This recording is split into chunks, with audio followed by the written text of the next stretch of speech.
Today we find ourselves back in the basement of a new home, and what we're doing today, we're looking at the insulation along the rim board.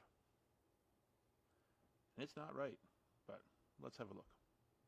So one thing this builder failed to do, they failed to get the insulation in. It's going to be hard to see, but in back of this void, so we've got a return air chase here, and they blocked it off about in line with the wall here. Well, behind that, there's zero insulation. You can almost see it if we zoom in enough here. Everything starts to go flashy with the flashlight, which is not great. But the other big concern is, what is this foam?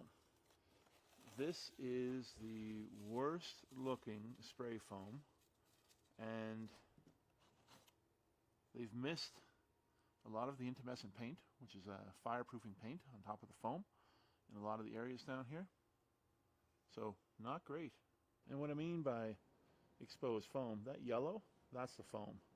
The dark gray or light gray, that's the paint on top, which is the fire rated paint to keep this foam from burning.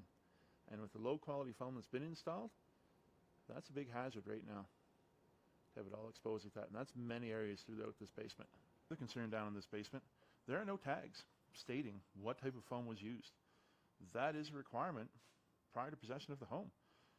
The municipal inspector is supposed to verify what foam was in the home. That tag is supposed to be put on, usually on the side of the furnace. It'll be on a duct. Sometimes you'll find it on the electrical panel. Sometimes it's put on the hot water tank. But it has to be present in the home. Easily accessible and easily found. We cannot find it in this basement. So I don't think it exists, and I don't think it exists because they didn't use the right foam. It crumbles in your hand, and it's not sprayed properly. So we're here now, coming up on a year warranty. That's a repair the builder's going to have to look after. Always get a third-party home inspection.